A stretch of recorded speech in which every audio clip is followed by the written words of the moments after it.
How would you differentiate between fire damp और coal dust explosion. इसी को आपको दूसरे तरीके से पूछ सकता है, how would you ascertain whether explosion has occurred due to fire damp और कोल डस्ट। ठीक है, कहने का मतलब क्या हुआ कि कहीं पर एक्सप्लोजन हुआ है, तो एक्सप्लोजन हुआ है तो एक्सप्लोजन के बाद उसका इन्वेस्टिगेशन होता है। इन्वेस्टिगेशन में हमको बहुत सारा चीज पता करना होता है। एक तो प्लेस ऑफ ओरिजिन, कहाँ से हुआ वो, कॉज ऑफ एक्सप्लोजन क्या था, और एक चीज होता है कि एक्सप्लोजन कोल डस्ट के चलते हुआ है या फायर डैम के चलते हुआ। तो हम एक पोर्शन ले रहे हैं, तो दो पोर्शन जो फिर बाद में लेंगे, एक साथ लेने से बहुत बड़ा वीडियो हो जाएगा और समझ भी नहीं आएगा। अभी हम सब क्या लिए हैं कि एक्सप्लोजन जो हुआ वो फायर डैम एक्सप्लोजन है या कोल डस्ट एक्सप्लोजन है, उसको डिटर्मिनेशन करने के लिए हम लोग क्या एनालिसिस करते हैं, क्या करते हैं। इन्वेस्टिगेशन हुआ तो उस इन्वेस्टिगेशन को बाद में हम एनालिसिस करते और उसके बाद हम राइट कंक्लूजन पर पहुंचते हैं। ठीक है, यहां तक क्लियर हुआ। हमको क्या बताना है इस क्वेश्चन में, how do you ascertain whether a explosion is fire damp और कोल डस्ट। ये ना आपको डिफरेंशिएट करना है कि आपका एक्सप्लोजन फायर डैम्प का एक्सप्लोजन था या कोल डस्ट का एक्सप्लोजन था। ठीक है, तो इसको डिटरमाइन करने के लिए, मतलब टाइप ऑफ एक्सप्लोजन को डिटरमाइन करना, उसको डिटरमाइन करने के लिए 5 पैरामीटर लेते हैं। कितने पैरामीटर लेते हैं? 5 पैरामीटर्स पे हम इन्वेस्टिगेशन करते। नंबर 1 पैरामीटर है from analysis of samples of after dam. पहले तो ये आफ्टर डैम क्या है ये जान लीजिए। आफ्टर डैम क्या है? एक्सप्लोजन होने के बाद जो गैस का मिक्सचर है उसको आफ्टर डैम बोलते हैं। ठीक है, mixture of gases found after the explosion, this is the fire dam. तो हम क्या करते हैं, एयर सैंपल लेंगे एक्सप्लोजन के बाद।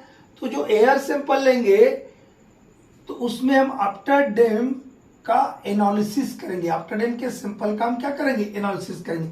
इसमें एनालिसिस में हम 3 चीज को लेते हैं। नंबर 1 ए में लेते हैं जोन्स एंड ट्रिकेट रेशो। किसको लेते हैं? Jones and Trickett ratio. Trickett's ratio, इसको शॉर्ट में टीआर लिखते हैं। ठीक है, आफ्टर डैम के सैंपल को एनालिसिस करने के लिए हम फिर 3 पैरामीटर लेते हैं। टोटल ये 5 पैरामीटर रहेंगे। उसमें से नंबर 1 था analysis of sample of after dam, इसमें 3 पैरामीटर है। नंबर 1 पैरामीटर है जोन्स एंड ट्रिकेट रेशो, मतलब टीआर निकालेंगे हम, टीआर रेशो निकालेंगे। ये टीआर रेशो का क्या फार्मूला है? फार्मूला है यहाँ, इसको बताने के पहले हम एक और चीज बताएं। यदि कोई चीज जलता है, कोई भी चीज जलता है दुनिया में, तो क्या बनेगा? कंप्लीट कंबस्टन होगा तो CO2 बनेगा, इनकम्प्लीट कंबस्टन होगा तो CO बनेगा। कहने का ये मतलब दुनिया में कोई भी जो कंबस्टन है वो कंप्लीट नहीं होता, तो मतलब CO और CO2 निकलेगा, तो ये तो होगा ही होगा। ठीक है, CO2 परसेंटेज में रहेगा यहाँ पर, तो यहाँ परसेंटेज का सिंबल बनाने की जरूरत नहीं है, क्योंकि हम इसका क्या लिखेंगे, यहाँ परसेंटेज ही नहीं लिखेंगे। ये चलिए लगा देते CO2 percentage plus 0.75 CO percentage minus 0.25 H2 percentage divided by oxygen used. Combustion हुआ तो ऑक्सीजन, एक्सप्लोजन हुआ मतलब क्या, एक्सप्लोजन में एक प्रकार से कंबस्टन, तो ऑक्सीजन इस्तेमाल होगा। फार्मूला बहुत डिफिकल्ट है, क्या हम 25 साल पहले पढ़े हैं फार्मूला को, अभी तक याद है। इसलिए याद रहता है कि हम जब पढ़ते थे 10 बार इसको लिख लिख के देखे थे। ठीक है, तो इसके अंदर एंटर कर जाता है। अब कहीं आप पढ़िएगा ये 0.75 की जगह ऐसा लिखा रहेगा 3/4 CO, यहाँ पे लिखा रहेगा 0.25 की जगह 1/4। अरे भाई ये जो है ये फ्रैक्शन में लिखा हुआ है और ये डेसिमल में लिखा है, इतना ही ना अंतर है, बाकी कुछ है क्या? इसको ऐसा लिखने में यहाँ दिक्कत होगा, ऐसे लिखने में, बोलने में इजी रहेगा, लिखने में इजी रहेगा। ठीक है, ये जो फार्मूला बताए हैं ये दो हमारे साइंटिस्ट है, उन्होंने ये फार्मूला दिया था। ठीक है, अब ये फार्मूला में हम क्या करेंगे, जो आफ्टर डैम के सैंपल में CO2 का परसेंटेज यहाँ रख देंगे, CO का यहाँ रख देंगे, माइनस 0.25 H2 का परसेंटेज कर देंगे, जो ऑक्सीजन यूज हो उसको यहाँ रख देंगे।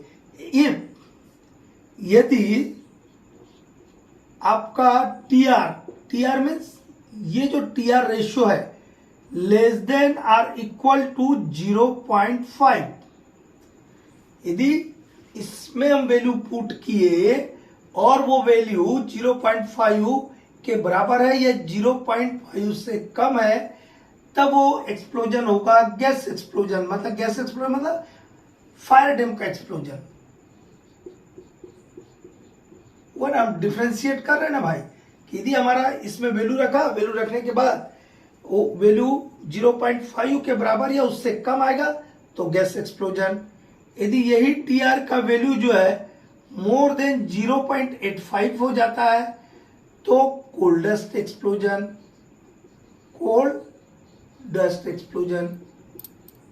Got my points? ओके। और यदि TR जो है, TR means Johnson ticket ratio, TR in between 0.5 to 0.85, देखिए 0.5 या उससे कम है तो गैस एक्सप्लोजन, 0.85 से ज्यादा है तो कोल्डेस्ट एक्सप्लोजन। लेकिन इन दोनों के बीच आ गया तो क्या होगा, तब उसको बोलेंगे मिक्स्ड एक्सप्लोजन। मतलब इसमें कोल्डेस्ट भी इस्तेमाल हुआ है एक्सप्लोजन में और गैस एक्सप्लोजन भी हुआ, इसको बोलेंगे मिक्स्ड एक्सप्लोजन। ठीक है, यहां तक क्लियर हुआ? तो from analysis of symbols of fire dam में 3 पैरामीटर बोले थे, तो अब तो एक हुआ है जॉनसन टिकेट रेशियो। दूसरा देखेंगे हेल्डन रेशियो। दूसरा कौन सा देखेंगे? हेल्डन and ticket ratio.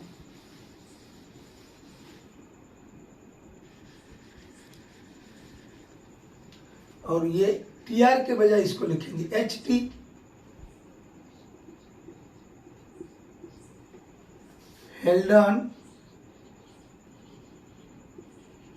हेल्डन and ticket ratio.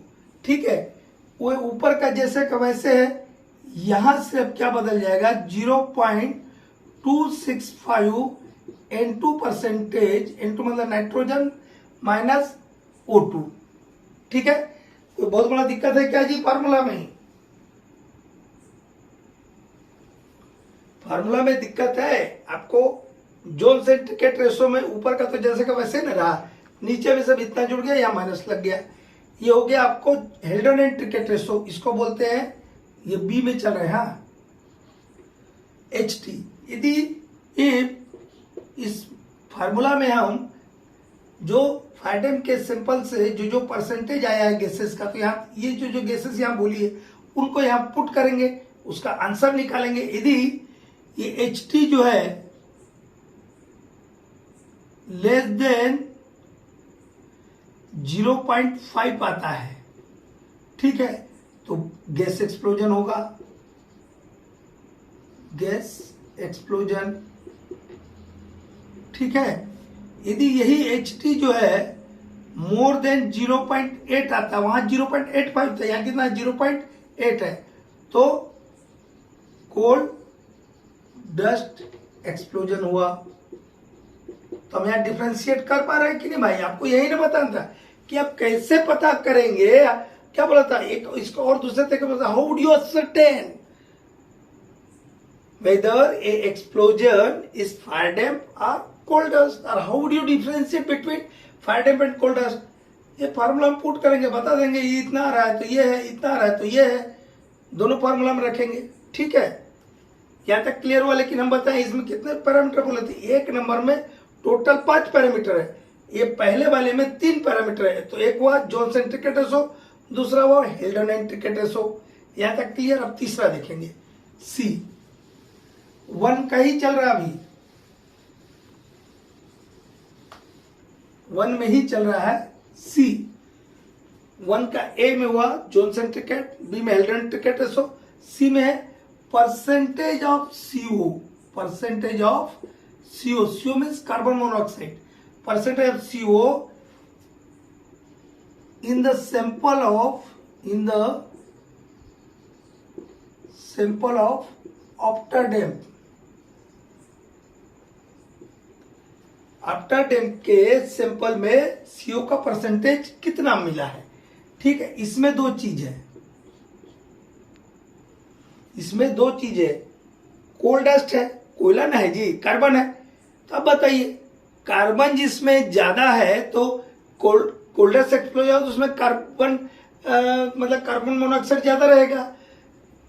आपका फायर डैम भी हाइड्रोकार्बन है, लेकिन प्योर कार्बन नहीं ना है, हाइड्रोकार्बन है। तो फायर डैम में आपका कम सीओ परसेंटेज मिलेगा। सीधी सी बात है कि नहीं है, बताइए, है कि नहीं? सोचने वाला बात है, ज्यादा दिमाग लगाना है। यदि 5 to 6% सीओ मिलता है तो गैस एक्सप्लोजन होगा। Gas explosion means fire dam explosion. ठीक है, और यदि 13 to 14% सीओ मिल रहा है तो कौन सा एक्सप्लोजन होगा? Coal dust explosion. हम कर पा रहे हैं ना डिफरेंशिएट, कर पा रहे हैं ना? तो एक अभी 5 पैरामीटर है, हम कैसे पता करेंगे कि वो फायर डैम एक्सप्लोजन था या कोल डस्ट एक्सप्लोजन था? तो अभी एक पैरामीटर खत्म हुआ जिसका नाम था analysis of sample of after dam. इसमें 3 चीज था, 2 रेशो था और 1 परसेंटेज ऑफ सीओ। ठीक है, ये खत्म हुआ। अब नंबर 2 पे चलेंगे। कितने पैरामीटर बताए? 5 है। एकदम दिमाग में एंटर कर लीजिए कि टाइप ऑफ एक्सप्लोजन को बताने के लिए 5 पैरामीटर का हम इस्तेमाल करते हैं। ठीक है, एक degree of violence, degree of violence, extent लिख लेते हैं। हाँ, डिग्री ऑफ डैमेज, डीईजीडी का मतलब डिग्री, डिग्री ऑफ डैमेज। अब 5वां रहेगा presence of coked coal, presence of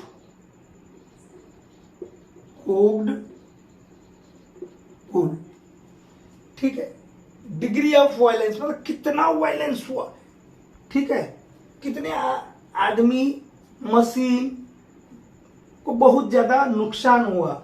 ठीक है, तो लेस वायलेंस होगा गैस एक्सप्लोजन में और मोर वायलेंस होगा कोल डस्ट एक्सप्लोजन में। इतना ही लिखना है, less in gas explosion. Gas explosion में डिग्री ऑफ वायलेंस कम होगा और कोल डस्ट में ज्यादा वायलेंस होगा, more in coal dust explosion. Getting my points बाबू? Have you any trouble? Extend, कितने दूर तक फैलाव रहा है इसका। एक्सप्लोजन हुआ तो छोटे जगह में हुआ, बड़ी जगह, बहुत बड़े एरिया को कवर किया। ठीक है, यदि गैस एक्सप्लोजन आपका है तो एक सिंगल रोड या सिंगल डिस्ट्रिक्ट तक ही लिमिटेड रहेगा। बट यदि कोल डस्ट एक्सप्लोजन है तो it may extend to whole of the mine, तो पूरे माइन में को कवर कर लेगा। ठीक है, तो इसमें भी 2 बात हो गया, ए और बी हो गया एक्सटेंड में। इन गैस एक्सप्लोजन, इन गैस एक्सप्लोजन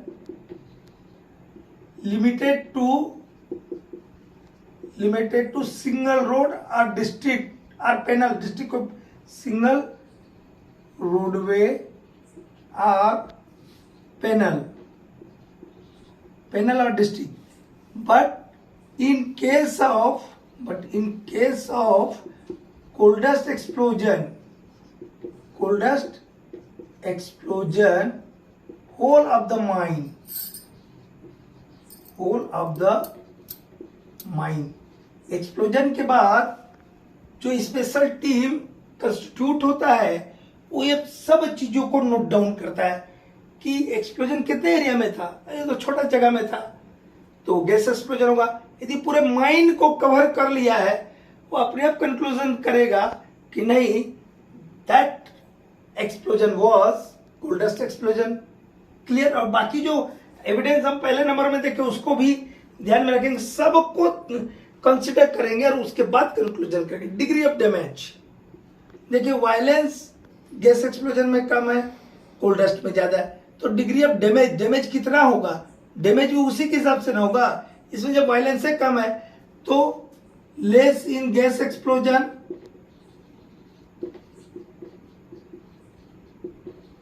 और मोर इन कोल डस्ट एक्सप्लोजन।